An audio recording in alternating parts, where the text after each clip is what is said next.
प्रिय साधक, मैं गणेश भगत आज के वीडियो में आप लोगों को साधक का किस तरह का आचरण होना चाहिए, किस तरह का रहन सहन होना चाहिए। हर व्यक्ति को चाहिए कि यदि वह साधना करते हैं या प्रारंभ करते हैं तो इन बातों को अवश्य ही ध्यान में रखे, तभी वह साधना प्रारंभ करे। इस बातों को ध्यान में रखकर यदि वह साधना प्रारंभ करते हैं तो उनका हर साधना सफल होगा और हर सिद्धि उनको मिलेगा। मंत्र साधना के लिए साधक का मंत्र के प्रति पूर्ण विश्वास तथा श्रद्धा होना आवश्यक है, तभी जो है मंत्र उनके लिए सफल होगा और मंत्र पूर्ण फल देगा। मंत्र विद्या का प्रयोग कभी भी अपने स्वार्थ लाभ के लिए नहीं करना चाहिए। मंत्र हमेशा दूसरों को हित के लिए, जन कल्याण के लिए ही प्रयोग करना चाहिए। साधक को मिथ्या भाषण, क्रोध, ईर्ष्या, अहंकार का त्याग कर मंत्र साधना आरंभ करना चाहिए। इससे मंत्र जल्दी ही सिद्धि होती है और मंत्र काम भी बड़ी तेजी के साथ में करते हैं और हर साधना में सफलता मिलता है।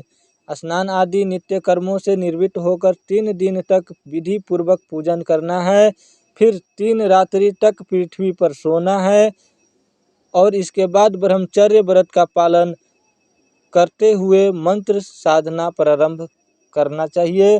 इससे हर प्रकार की सिद्धि साधक के पास हो जाती है और किसी भी प्रकार की साधना में विघ्न भी उत्पन्न नहीं हो सकता।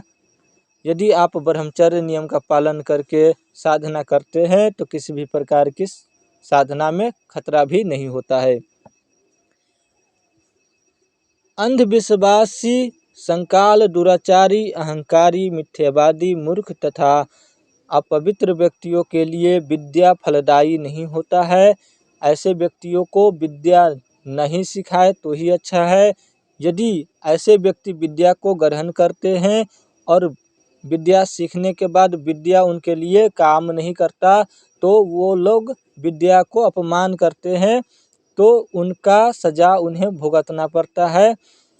उनका जो है नाश हो सकता है, उनका जो है दुख कष्ट उनको हो सकता है। इसलिए ऐसे व्यक्ति को विद्या न सिखाए और न ही ऐसे व्यक्ति को हम सीखने के लिए कहते हैं। और भी किसी भी प्रकार की तंत्र मंत्र यंत्र जप साधना के बारे में कुछ भी जानकारी चाहिए तो किसी योग्य गुरु से दीक्षा ले और मंत्र सीखे, इसके बारे में जानकारी ज़्यादा से ज़्यादा ग्रहण करे और तभी जो है आप इस मंत्र तंत्र साधना क्षेत्र में जुड़े, तब आपके लिए साधना अच्छा होगा और आप साधना में आगे बढ़ सकते हैं। जिस व्यक्ति को साधना करना है, अघोरी बनना है, तांत्रिक बनना है, भगत बनना है, जिसको नसीब में ईश्वर ने लिख दिया होगा वह व्यक्ति खुद व खुद अघोरी, भगत, तांत्रिक बन जाएंगे।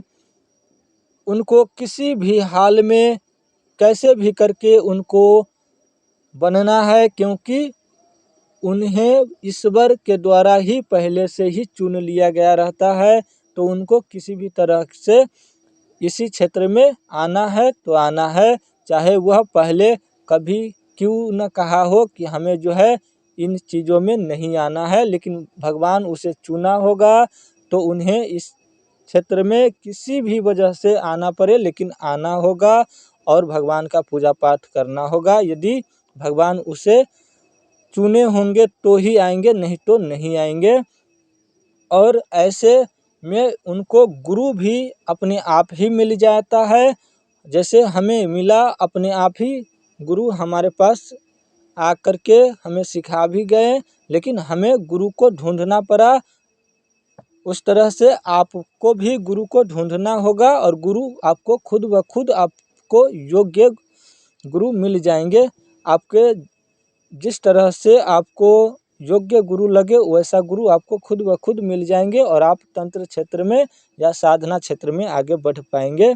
यदि आप इन चीज़ों को और विस्तार से जानना चाहते हैं तो आप हमारे यहाँ पर आकर के साधना कर सकते हैं, सीख सकते हैं, या आप किसी योग्य गुरु से दीक्षा लेकर के आप आगे बढ़ सकते हैं। और भी किसी भी प्रकार की जानकारी आप लोगों को चाहिए तो इस चैनल को सब्सक्राइब कर लीजिए और बगल में बेल आइकन दिया होगा उसको भी दबा दीजिएगा।